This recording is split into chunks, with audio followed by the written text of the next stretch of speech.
Well, it seems like a little slowdown here in the folks showing up. Hey, everybody, welcome. Really excited that folks are joining. Today, we're going to be talking about how to have an organizing conversation leadership ID. But before we dive in, we'll just do a brief round of introductions. So that way we can also spend some time with folks getting slowly into the room. I'm Liz Martin. I'm an organizing agent here. I've been on staff for 3 years, and I have been with the labor movement for between 14, 15, somewhere in there. After a while, you kind of lose track, but I'm super excited to be here. And I look forward to everyone learning today about organizing conversations in Leadership ID, as I know these are two core principles that are incredibly important with building trust and relationships with union members, as well as building power. With that, I'll turn it over to Lisa. Good afternoon. My name is Lisa Slackew. I am the Vice President of Local 601 as well as a steward. I've been part of MAPE for a little over 5.5 years now, and I'm just really excited to be here to talk with you all today. And with that, I will pass the torch over to Dan. Hey everybody, Dan Engelhardt, MAPE business agent. I've been here, I'm approaching my 10-year anniversary, which is pretty neat. And I've been an organizer in a professional capacity for over 2 decades. And I'll say a little bit more about myself as I start as a trainer and just real briefly, but I am so stoked to also be working with and introducing Jackie Blogsfed, but I'll let her introduce herself. Thanks, Dan. Good morning, everyone, or good afternoon now. My name is Jackie Blogsfed. I am approaching my 9th anniversary with the state. And I think that I've been pretty active in MAPE now for about 6 of those 9 years, but have been attending local 1002 meetings the entire time that I've been a member. I'm also now regional director of Region 10, and I am a steward.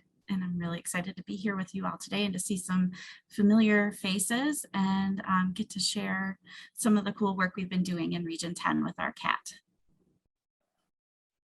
And now that you all know who we are, if you would like to take just a quick moment and exercise a little chat box, if you can drop your name, agency, and a MAPE position if you hold one, whether that's steward, president, secretary, drop that in and we will transition to MAPE etiquette.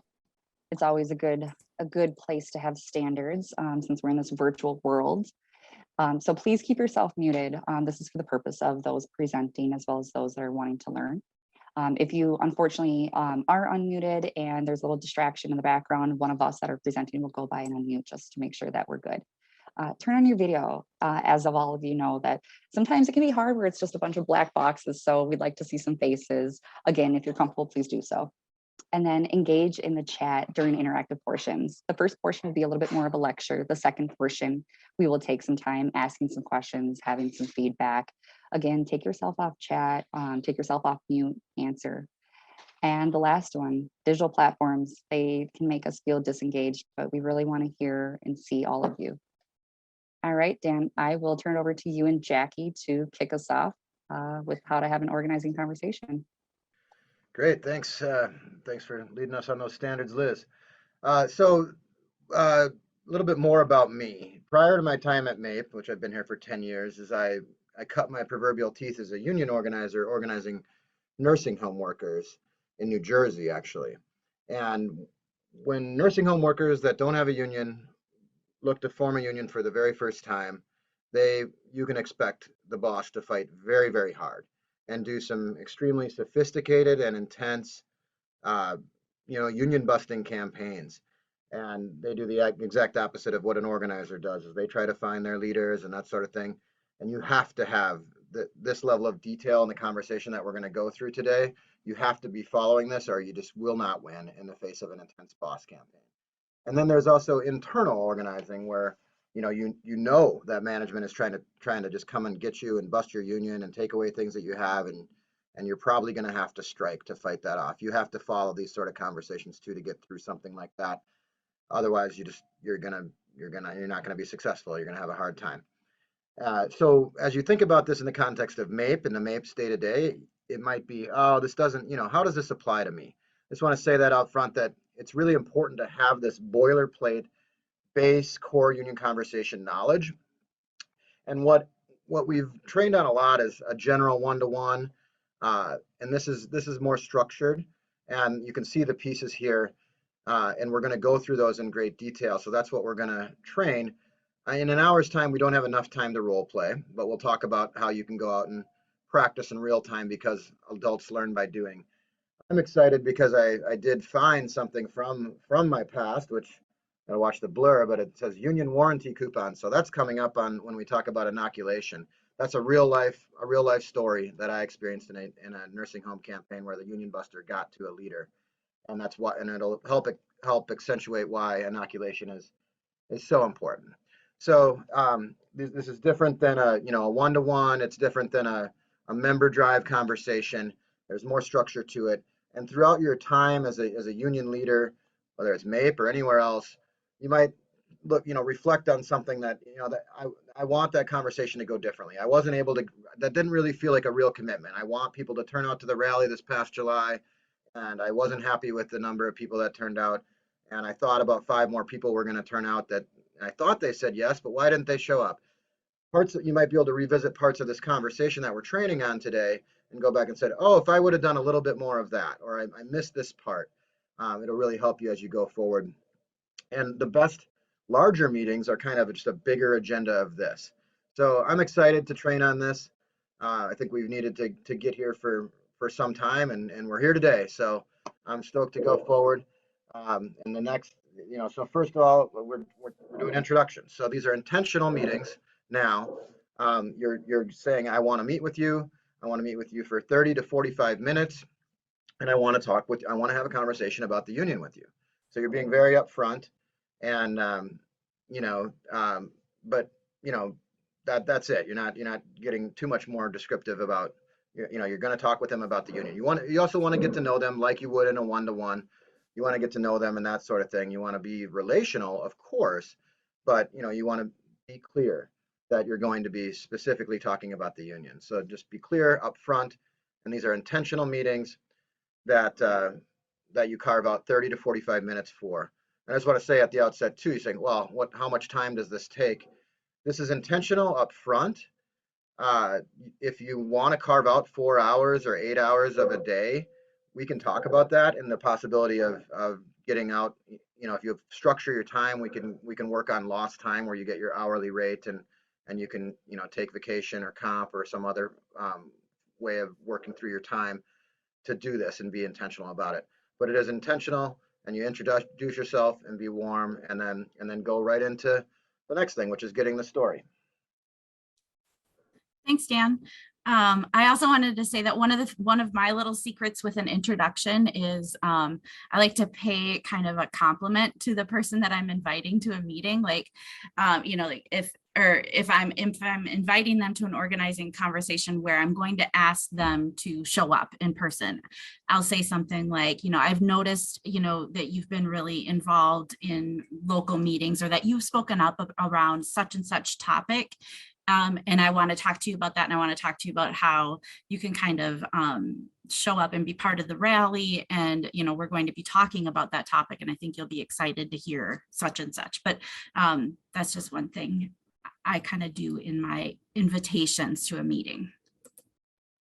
And then for getting the story, this is where, depending on the purpose of your meeting, you're going to want to ask questions of the person that you're meeting with that are that kind of elicit information from them, and also elicit them reflecting on why they do what they do, what their values are, what is important to them in their personal life, what their experience with the union has been, and why they're involved in the union, and kind of really get them to think on that level, so that you can so that as you proceed with this union conversation, that you understand where they're coming from, so that you can you can help them see how the work that the union does is directly related to their personal life, to their professional life, to their happiness in their work, and to their well-being, and that, you know, they're part of the union, and that the more people who are engaged and part of the union and contributing to it, the stronger the union can be. And so let's see here. So for our purposes today, one of the things that we're going to be kind of, you know, dipping in with throughout all of these elements of the organizing conversation is the idea of setting up a meeting to with a leader in your local or in your region who you think might be a good person to invite to an organizing committee. And that would be a group of people doing work at that region or local level to help kind of organize and mobilize MAPE members when we need to sign a petition, attend a rally, participate in a training, and just stay more engaged and more involved in MAPE. And so some questions that you might ask them that are more around like getting the story would be like, what MAPE actions or activities have you participated in, and why did you participate in them? What was that like for you when you attended?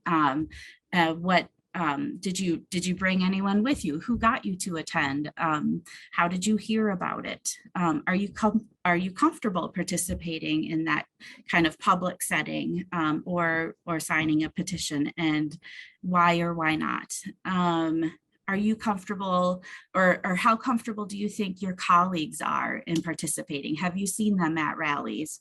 Do you think that your colleagues kind of know what's happening in MAPE and always show up? Or how do you feel about their participation in the union? So those are some questions that you might specify.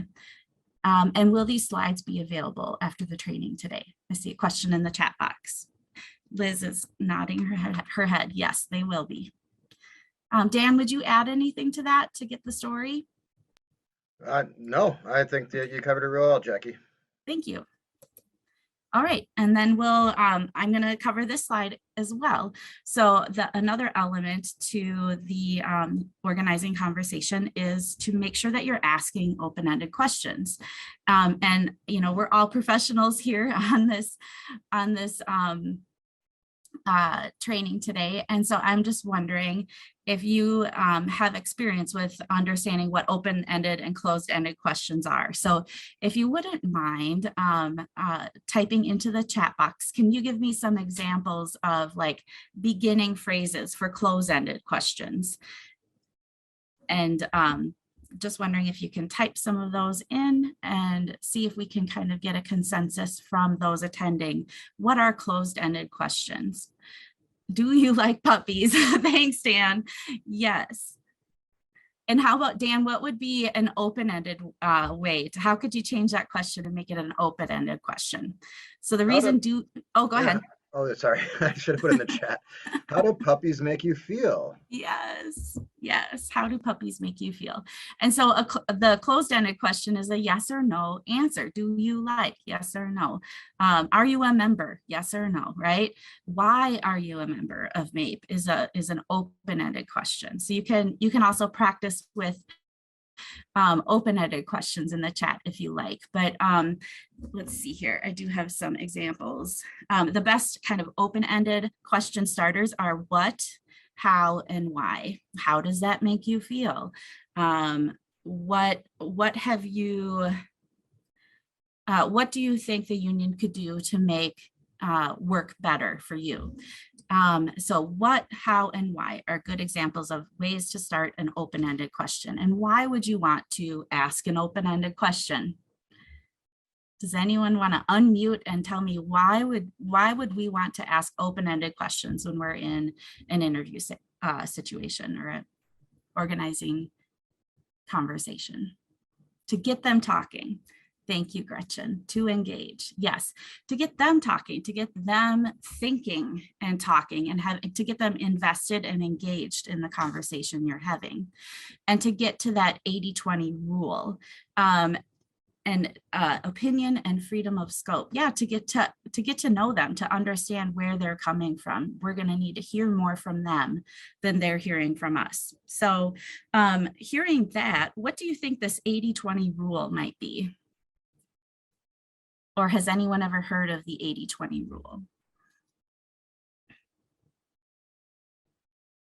And you can unmute and say what you think it might be, or you can 80% talking, 20% listening. Karen, you're really close. It's the reverse. It's the reverse of that. That's it. That's it. It's 80% listening, 20% talking. So you're going to want to do 80% listening, 20% talking. And, you know, I'm doing exactly the opposite of that right now. I'm doing a lot of talking at you, but the 80-20 rule is really important. And I think that deep listening is how, like practicing deep listening is how you can get better at that 80-20 rule. And you might not succeed at that right away, but you can reflect on every single organizing conversation that you have and kind of push yourself to get towards that 80-20 rule. And so something about deep listening that I want to share with you is that humans listen 5 times faster than they can speak. So as you're listening to the person who's answering your open-ended question, you're listening, and what else are you doing with that time? Because they're speaking and you can listen 5 times faster to their words than they can speak. So what else is your mind doing when they're speaking? Are you deeply listening? If you're formulating your next question, or if you're formulating a response to some of the things that you've heard from them, you're not deeply listening. So you want to listen for understanding and not to create a response.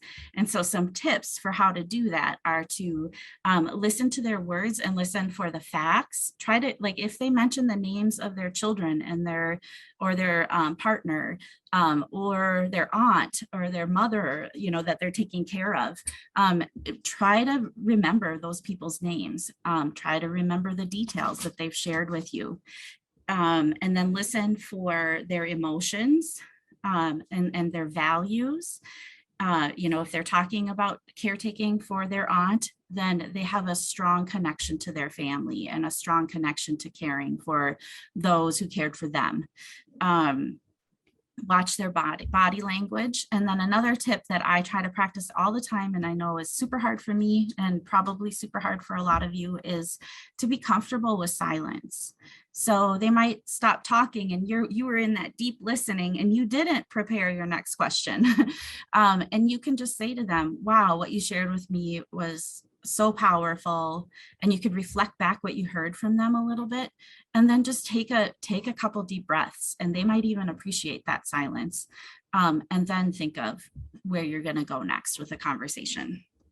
You know, oh, I'm so sorry. My mouse just moved us along.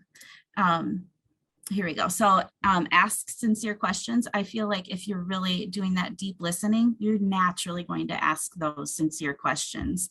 One of the best ways for me to be ready to ask sincere questions is to have to kind of make a plan of the questions that I might ask this person in the organizing conversation, so that I'm prepared, so that I'm not nervous about what I'm going to ask them next, but that I have it written down in front of me, and then I can read those questions and I can just say, oh, I think we covered that.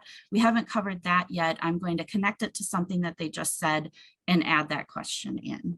So, and then lastly, you may be tempted to respond to something that they said to you, and rather than make a statement or to defend something about the union maybe that they mentioned that they didn't like, that you would like to explain why that is the way that it is, see if you can ask another question instead of making a statement. So can you turn your statement into a question? All right, and Dan, is there anything you would add to that? Yeah, I mean, I would just add, I think very, very great coverage there on all this, Jackie. You know, some organizers, if you really want to push yourself in this craft of this, you know, core union conversation, often referred to as the house visit conversation, because when you're organizing the unorganized, you just go knock on people's doors sometimes and you know, work to sit down in their living room and have this conversation. Is sometimes that people are really pushing themselves to perfect this is to kind of do it with only asking questions. And you can do it. It can be done. It's hard. And of course you're going to not do very well when you're telling a little bit of your story and why you're there. You do have to make some statements, but those are not in the realm. That's once you've gotten past the intros and plan to win. So every time you're tempted to make a statement, I would say think about how you can ask a question more. Like when you're tempted to make some sort of like, don't you think, or it's not, for the most part, this isn't about your opinion, except for when you're talking about the plan to win and telling a little bit about yourself. It's about getting everybody to understand that you're stronger together, but you really got to dig in and do everything Jackie just covered. And then in talking about the house visit part of this, you're knocking.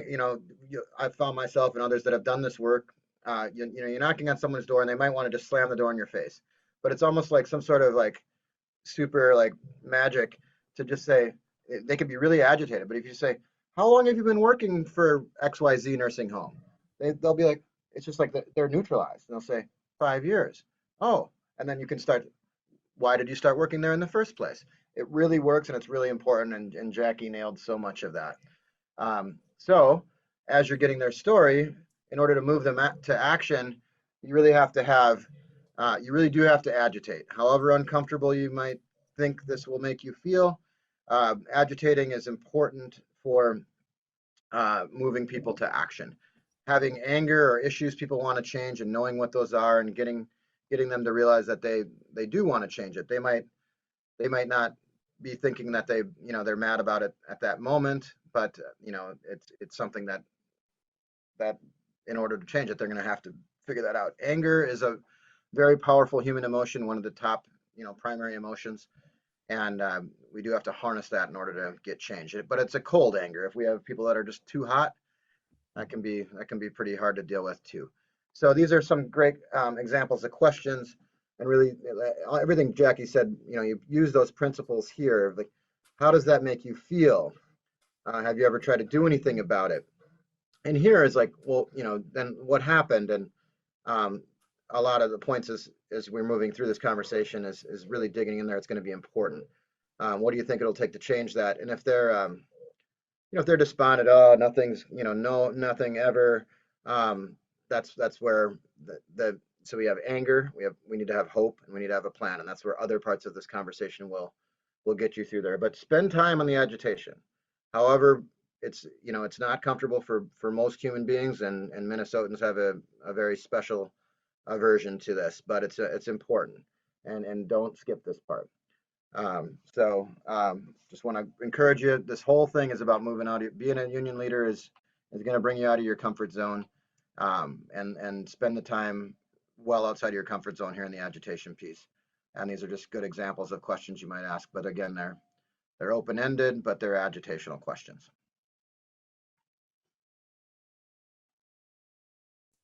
Okay, thanks, Dan. And so once you've gotten through those kind of beginning phases, then you kind of get around to the reason that you've reached out to them, the reason that we're having this conversation, and it's like, okay, so, so you're agitated, so you're upset about this thing. And now it's like, so the union has power, right? The union has the ability to change many things about your conditions of employment, your personal life, so many things. And so you call the question, are you ready to do something about it? You know what? I've heard this from a lot of the same people that you work with. I've talked to them, and this is a pattern, and that's why we've identified it as one of our priorities. Are you willing to, show up and stand up and join us? Are you ready to get a few more coworkers on board? Will you be able to be our ears on the ground? Will you be able to help us pass along the message of what we're doing, and to be that face for your coworkers, because I know that they trust you? And are you willing to commit to communicating with them on behalf of, you know, your negotiations representative during this negotiation cycle. And then can you help also bring what you hear from them back to your negotiations rep? So other examples are you, so, you know, I can hear how agitated you are. Are you ready to sign the card and become a member, and show the state that we mean business, show them that, you know, that we're all together fighting for this. Will you sign this petition? So sorry. Will you come to an organizing meeting or commit to attend the rally at the Capitol? And make the ask firm. And this is where you do ask that closed question, right? The closed-ended question. Are you going to do this? Make it firm with down tones and pause, and be comfortable with that silence again, because you might not get that yes right away. Yeah, anything you would add to this, Dan? Good job. Okay. So people might, you know, there's some of this will be covered when we talk about answering tough questions also. But, you know, if they just say no, like I'm asking you to sign this card, or, you know, no, I'm not coming to the Capitol on July 21st, or no, I won't sign this contract in support of, or petition in support of our contract. The first thing to do is, you know, if that's all you get is a no, what's holding you back? And really do spend time with that pause and that listen and that uncomfortable silence. And then this is, you know, a bit more of that agitational. You know, how do you think things will be if you do nothing? I mean, I do make statements here. The reality is as it seems like, you know, if you've done enough of the good work earlier in this conversation, things at best are going to stay the same, but quite likely get worse. You know, can you live with that? So, you know, like it says, dig deep. Like, you know, again, it's hard for talkers like me, and it's hard for people that, you know, might not be comfortable with pushing people, but it's what you, the feeling that you get when you really start to develop this level of relationship is really good. It's worth it. And you have a strong union to boot. But use your judgment. If someone is, you know, if you got to at least try once. You don't just take no for an answer one time. It's not fair to yourself or that person if you're not at least, you know, trying a bit to push past that first no. But, you know, if you've asked, if you've, you know, if you've done these things, you really feel like, all right, that's enough for one day. And sometimes we, you know, is it worth coming back and trying with that person again or not? And we have to make that assessment. All right, we're going to leave that person be on this particular campaign or this particular ask, or maybe it's, you know, maybe they go all the way to the dark side and start like just trying to create chaos and hurt the union. But you know, it's really important. This is something that everyone, no matter how long you're doing it, how great someone thinks they are at being a union leader or staff or whatever, has to really work on and hone and craft on an ongoing basis. But if they do have specific tough questions, there's a formula for that. All right, there is a formula, and it's affirm, answer, redirect. Dan has hammered this into my head over and over, and Dan is the business agent for Region 10. So I've and as you heard earlier, he's coming up on his 10-year anniversary, and I'm coming up on my 9th. So we've known each other for the past 9 years. And I've really heard affirm, answer, redirect over and over. It's ingrained in my neural pathways. So I think that, you know, that part of affirm, I hear you, I understand. A lot of people are going through so much during this pandemic. It's and I think that we're all taking on as much as we can. And, you know, so I'm trying to answer maybe the tough question or the tough response of, I just can't do it. I'm completely burned out. I can't do it. And you know, I think you would want to have use caution and use your best judgment with that sort of a response. And you would want, I think you also want your members to hear, your fellow MAPE siblings to hear that the union is, just by you calling them and connecting with them, the union is invested in them and knows that their engagement, and knows that our success and our power is completely dependent on everyone being engaged and everyone fighting for what we need to fight for. So yes, I hear how busy you are. That's actually that's a big reason of why I'm calling you today. Everyone is going through so much. And is there anything that you can do to help MAPE be stronger during this time and to fight for better, better COVID pay for families who don't have, they can't use their vacation when their daycare is out for quarantine and such. So it's a great way for you to share all of the other things that are happening and to connect that the reason that they the tough question that they have or the reason that they aren't able to participate is actually connected to the to why MAPE is fighting, why their union is fighting for better conditions. And so you answer their question, you try to be concise, right? Which I'm not being very concise right now. And then you redirect it back to, the fight is actually on the front with management, and we need to all stick together. We need everyone to pitch in, and the solution is in all of us organizing better, even though we're not all at the office together. And virtual, working virtually has taken a toll on us all and a toll on our relationships. And that's why we're trying to figure out how to stay connected in new and exciting ways. And we need you because we know that you're a leader in your division, something like that. And so, there are a bunch of tough questions that kind of come up in these organizing conversations. One of the tough questions that you might be familiar with is like, yeah, I'm just not really so happy with, what negotiations is fighting for this time. I really want to see us get another pay step at the top because I've been stuck at the top for 5 years. And then you might say, well, you can affirm that, right? That does sound frustrating that you've been stuck at the top for 5 years. It can feel, I've heard from many people that it feels like there's nowhere to go when you're at the top. There's no plan for, a promotion or for the next level when you're at that top of the pay scale.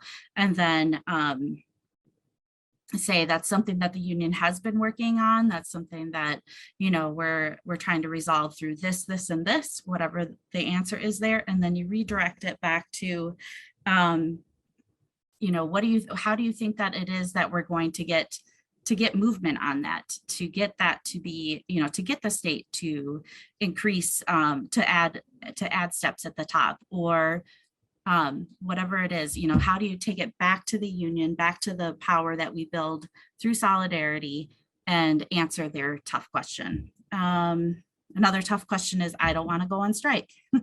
And so that's another one that you can practice. And I know that, Dan, did you want to jump in here?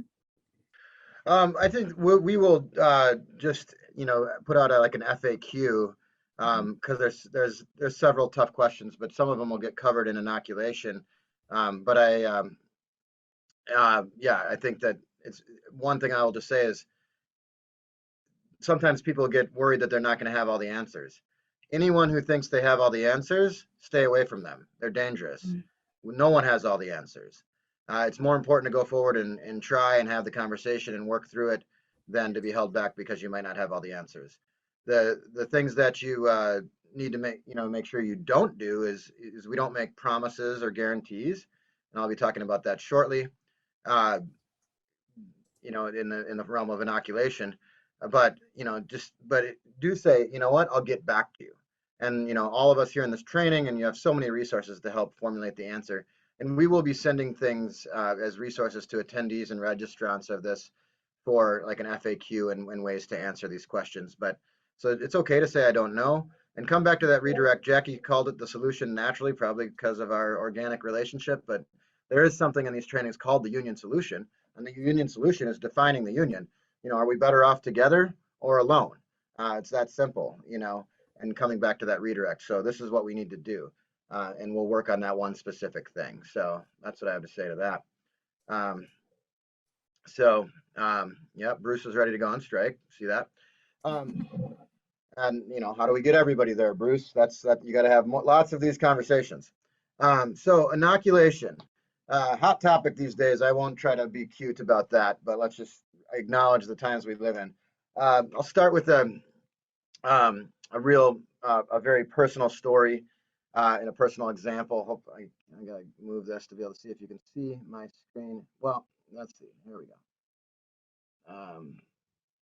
So this here says union warranty coupons, and I chose blur for the background, probably a bad choice. But it says union warranty coupons. This is a real thing that was handed to me on my very first time I was out trying to organize nursing home workers nearly 20 years ago. And it says, and this is something union busters use. It says in the first page here, protect yourself against rash, irresponsible, and often false promises made by union organizers. Get a guarantee in all caps and writing. Ask an authorized union official to sign and date each of these union warranty coupons. And it says union warranty coupon. I guarantee you will get a pay raise of blank per hour in the first contract my union negotiates with your company. If you do not receive this raise, the union will pay you the difference. Signed blank, authorized union official, date on the bottom. And then on the very back, and then it just goes on with more obnoxious grossness. On the very back there, it says, blow on this dot when it comes true. Boy, blur was a poor choice to show something like this. Blow on this dot. When it turns blue, union promises will come true. So you have to inoculate to get people to be able. That was a union buster that sat with a leader who really wanted the union, and they presented that to me in real life in February of 2003. So you have to inoculate. You have to get people to think about and understand what's coming in anything you might engage in union. So asking these sort of questions: what do you think might happen when management finds out? What kind of obstacles might be there to stop us? Why would management and politicians fight back? Pause. Make sure you use all those other skills. And if they say, well, because it's about power, it's about money, you can say they're really getting it. And you know, you can kind of move on. You know that they've got the basis of inoculation. I will say, and there is some context to the times we're living in right now, and that is, you know, some people think vaccines provide absolute immunity, and that because they don't work. There's a reason this slide doesn't say immunization. It's inoculation. We have to have the relationships they still might, you know, get a little bit of the boss's sickness when the boss fights and get discouraged and fall back. And that's why we build community and we build relationships. So it's inoculation, getting them ready for the fight that's ahead, and what kind of powers that be might fight that. The things to be ready for, which are kind of an anti-union playbook. Luckily, we know these themes. So next slide, if you can, Jackie. Are like dues, futility, nothing's going to change. The union's going to make you go on strike. Not everybody's where you are in this journey, Bruce. So, you know, you do have to be able to answer those at some level and be ready for these. And people need to be prepared for these themes if you're really going to engage in struggle or just understand this to be a union leader. And the big one that I think MAPE folks need to really wrestle with is this third party thing. It's your union. The fight is on two fronts. First and foremost, with the power dynamic that you're looking to challenge, but it's also with your union. And if sometimes things happen that don't make it feel like your union, so that's okay. And then you have to really do that, like, you know, deep listening and work through how to change that. But fight to change your union because it's yours. And if it feels like it's not, what do we have to do to make it feel more like that? But it's yours. You get to engage. MAPE is the most truly union-led run union that exists, I believe. Maybe some people would argue differently, but at least of any significant size. So be ready for this stuff. It's out there, and it's important to know how to answer those things. But then after you've done some inoculation, maybe they're a little scared, maybe they're a little shook. So it's important to call the question again and make sure they're ready to go forward. So yep, there we go. And then we got to have a plan to win. Yeah, and your plan to win is, you know, letting them know that, so this is, you know, we're going to make sure that we're putting together this organizing committee. We're going to have a 10-to-1 ratio. So one organizing member or committee member for every 10 MAPE members or 10 members in the MAPE bargaining unit. And we're going to do this. So, and we need to be able to have meetings with those MAPE organizers, you know, local meetings about once a month. So the commitment is probably going to look like, you know, an hour every 3 weeks or something like that. So you can be very specific about what you're asking for from them. And then you'll say that this is going to make communication so much stronger and really help us build to get, you know, 80% engagement when it's time to sign petitions, when it's time to go to a rally and such. And it's going to help us know what our members want here in our region and help us build those relationships and community, which is so important when we're fighting this big fight. And you can, you know, say, I'm going to follow back up with you in 2 weeks, make sure that you've had those meetings. So make sure that you're conveying that there's a plan and that the plan is to win and to be successful and that there are goals and that you're in this together and that it's going to take them for us as a union to be successful. They are part of this plan. And so with that, the next part of our training is all on identifying these leaders that we need to have these conversations with. And I'm going to pass this on to Liz. I'll just add one thing as we pass on the plan to win. So I talked a little bit earlier about, you know, anger issues, ideally getting to a cold anger, hope, and a plan. You can't have hope without a plan. So you got to really be able to articulate a plan to win. And hope is, you know, being able to tell stories of, you know, the core concept, are we stronger together? And when we come together, we can use strength in numbers, but it's also being able to tell stories of something you've seen in your personal life of success or something within MAPE or another group of workers that stood up. But you really got to have a plan because, you know, if you don't have a plan, you're just a dreamer, and it's, you know, you're really not a fully actualized adult working forward with real hope. So I just want to, you know, we can work through that in time, but just wanted to add that. And then, you know, I said you got to have those 3 things to win every campaign, but the key, and then it's like plus leaders. So that's the very important next part is, you know, that's part of any plan is having leaders. Absolutely, absolutely. So as folks are navigating and going through the organizing conversations, calling the question, plan to win, a primary thing that I think is a great principle is to have in the back of your mind is this personal leader. Fundamentally, a leader is someone who has followers, meaning others will take action when asked, sign a petition, wear a sticker, attend a rally, join meet and confer, step up to be a steward. Whenever the leader is asking, people are following. So again, whenever conducting one-to-ones, new member orientation, mapping out your workplace, always keep in the back of your mind, is this person a natural leader?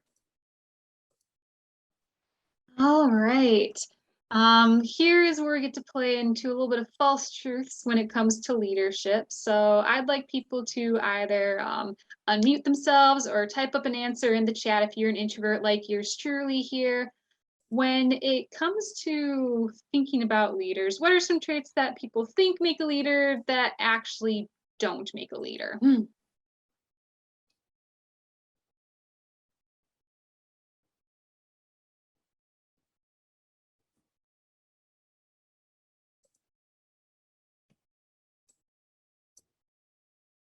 All right, I'm seeing some good responses in the chat already about people talking a lot, who are the loudest, if they're aggressive, if they have robust word choices, if they're really left-wing, just saying that they have knowledge of everything and of all the answers, if they are really controlling.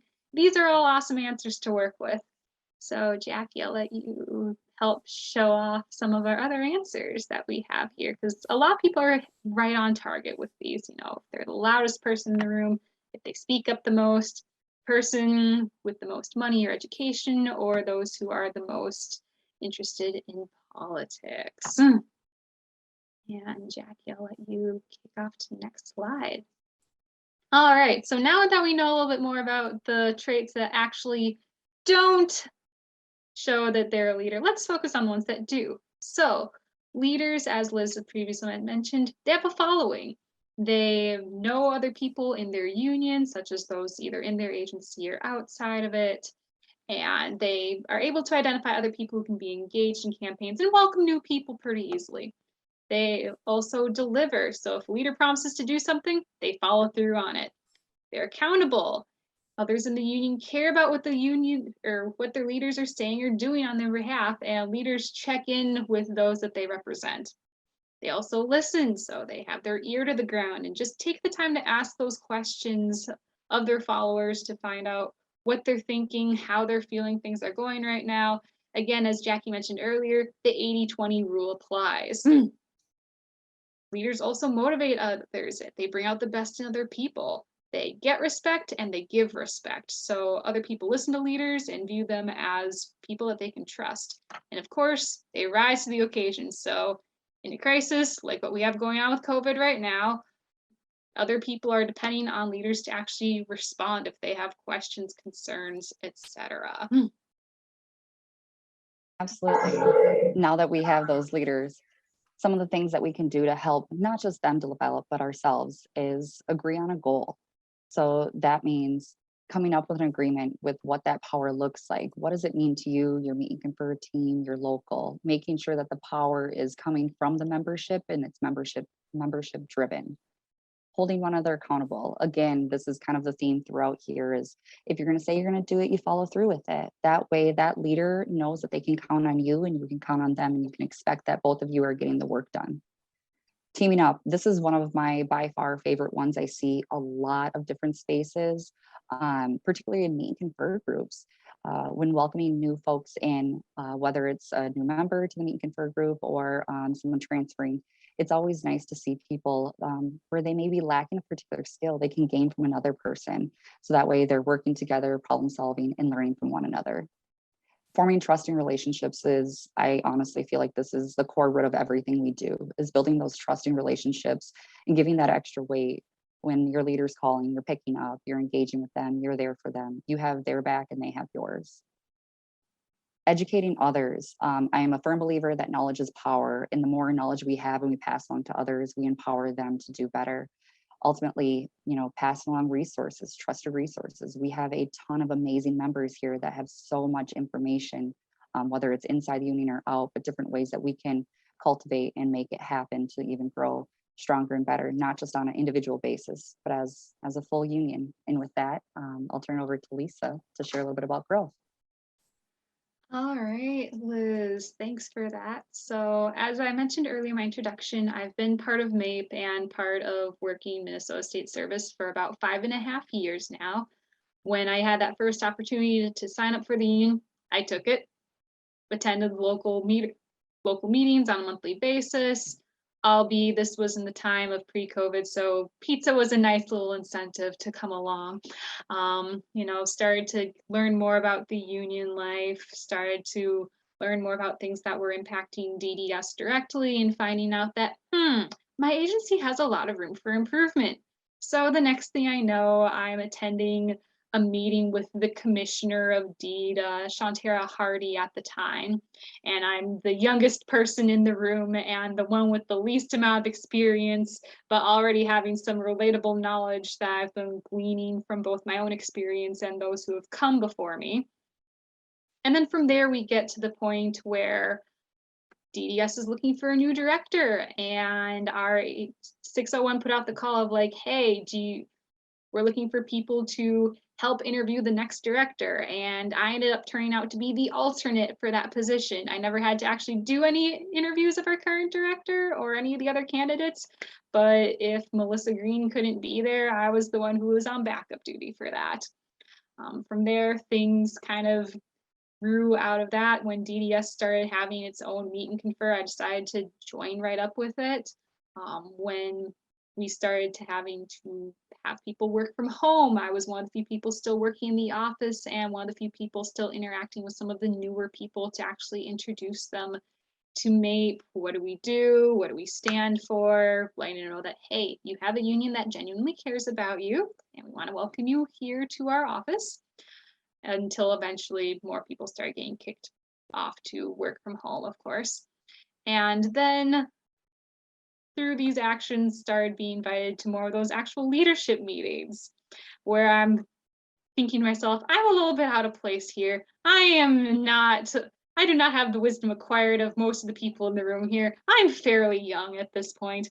And one day I get this message from Jason Bonnet, 601 local president, saying, hey, we have a couple slots open for local office.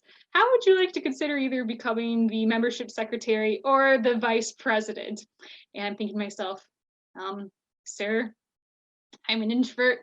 I'm under the age of 30. I'm not sure I'm the right person for the job. But I decided to ask a few clarification questions instead, just to find out what the general expectations were going in, to get myself oriented. And after doing a little bit of thinking about it, I'm like, okay, I'll do the job. And then 1 month later comes, Jason announces at the local leadership meeting, we're still looking for a local vice president and membership secretary. And I sent a quick little message to him in the middle of the meeting. I'm like, I thought I already signed up for the job. What are you talking about? And lo and behold, I've now been the vice president of 601 for, gosh, it's close to a year already, come February or March. And yeah, definitely took some bending and getting over my own hesitations of like, okay, I'm an introvert who is under the age of 30 in the midst of people who have a bit more seniority, a bit more wisdom than me, and yet you're calling upon me of all people to be the second in command of my entire local. Well, that's a thing. It can happen. And I just want to encourage everyone who's like calling out their leader, looking for leaders. People are never too young to start. So true. Thank you, Lisa, for that. And I think it's a great reminder that not everyone is just going to dive straight in, that it's going to take time to help develop folks and encourage them to get out of that comfort zone. When we stay in that comfort zone, we're preventing ourselves from growing. So when we're working with those leaders, and I'm sure Lisa found herself in the situation, I know when I was becoming developed as a leader, the same thing. You know, there's that fear of, am I the right person? Do I have the right skills, knowledge? Am I going to screw up? Am I going to say the right thing, the wrong thing? And that fear can just, you know, tear us down. And it's always nice to have someone there that's going to let that person know, encouraging them to step out and to step up, and reminding them that this is going to be a temporary feeling, but it's going to be a long-term effect, that your fear will be outweighed when you have that victory behind you. Baby steps are always better than giant steps. I think it's great if there's people that can hit the ground running. We're all not designed that way. And some of us, we just take little bit by little bit. As Lisa shared in her story, it was step after step after step, ask after ask after ask. And again, there was someone there. Every step may not be consistently the same person, but someone saying, I think you'd be really good with this, and encouraging her and building up her confidence to try more. Providing a support system. I think this one is absolutely crucial for success in personal and professional life, that we need at least one cheerleader, one person in the background. I know I have my crew. I hope everybody else does too. And if you don't, let's build it up. But here, as we develop our leaders, we have an opportunity to remind them, you're going to mistake, you know, you're going to make mistakes. We're human, but part of mistakes is lessons learned, and those lessons learned lead to experiences. And that's part of our own experiences on leadership role and growth of the one is my absolute favorite. I live for this, celebrating successes. I say big or small, let's celebrate them all. It feels so incredibly good when you get to start working with a leader and you see them from that first conversation, like Dan and Jackie were talking about, where they're like, I don't know. And then they come on board and they're trying more and more, and you're just building them up. It might be something small, like I sat down with a new leader, or excuse me, a new member, and they signed up. Let's debrief. How did that feel? Like, what did you ask? You know, let's see if we want to invite them to a local meeting. And next thing you know, people are leading rooms, they're leading trainings, they're meeting with local legislators. So all of it is an effort to build a bigger and stronger union. All right, so I guess you'd say your homework assignment from this presentation today is to think of someone, or maybe two. If you want, you can put their name in the chat window and set up the time that you want to get together with them. I know that in COVID, it's harder to do that in some circumstances where you can just, meet up with them. Doesn't have to be in person, it can be virtual, and try out everything that you've been learning today and, follow through on that and, go ahead and get in touch with some people. Find someone to help keep you accountable to report back to them how things go and, make sure that you have that mutual feedback going because you don't know what you're capable of doing until you try. Yeah, I'd like to take it just a little bit further and really talk about pushing you out of your comfort zone.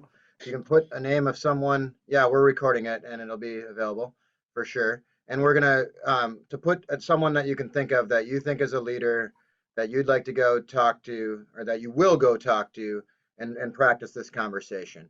And then say, one person. Everybody can think of one person, I would hope so right now and put it in the chat. So not everybody all at once, or please everyone all at once. Put a name of someone that you're going to go talk to in the next 2 or 3 weeks and practice this conversation. And if you have no, I can't think of anyone right now, just sit and think with it and go. If you need to look at a list or something like that, maybe that sometimes helps. And I know somebody I'm going to talk with at the DNR. His name is Ben Lagerquist. I've said I'm going to talk to him for quite some time. So that's me. I'm not putting the check. I'm talking. And we'll send some follow-up things with the feedback form. We'll send a one-pager on this, and we'll send some like an FAQ so you have more of the answers and the answering tough question part. And we'll look to have a doodle poll so we can come back and learn from each other about how this went and what did you say and what did they say. So hopefully we see a bunch of names flying in the chat here, but if not, you can just bring your conversation to the debrief in about 2-3 weeks time. This will be recorded. The intention of this training series is to learn from the first round and really build it in as a core curriculum. This is an ongoing effort, as we said at the outset. To nobody is an expert at this, and if they think they are, stay away from them. They're dangerous. Great training though. So more names in the chat. It's good. Push yourself out of that comfort zone right now. But if not, the doodle poll and the follow-up is there for you. Any of the trainers or anybody else have anything? I believe we'll be sending around a survey as well. May I ask a question? And I see somebody has their hand raised. I hope I'm not jumping ahead of them. I was trying to find the raise hand feature and I couldn't. This is Elizabeth Arndt. Thank you for the presentation today. You had mentioned, sharing your story. And my thing that I find when I am looking for people to help, recruiting and things like that, and I ask them to share their story and they kind of say, how does that go? And I think it would be really helpful if we could have a half an hour training of story sharing. Like, I think a lot of people would attend that. And it's something I think I would benefit from. So if we could think about doing a story sharing, where we have 4 or 5 people just share their story and then people can kind of hear how they do it. And that would be really helpful. Thanks. I love that feedback, Elizabeth. Thank you very much. And we as staff are constantly coming up with new ideas of different types of training. So that's something that absolutely, I'm sure we can get something together. And I know that we can think of a couple great leaders that would probably be helpful in that space.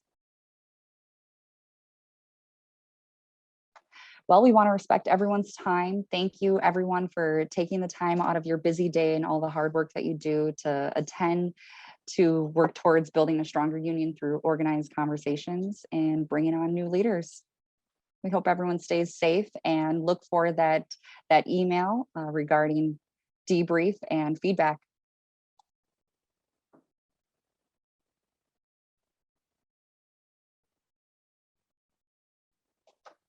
Thank you, everyone.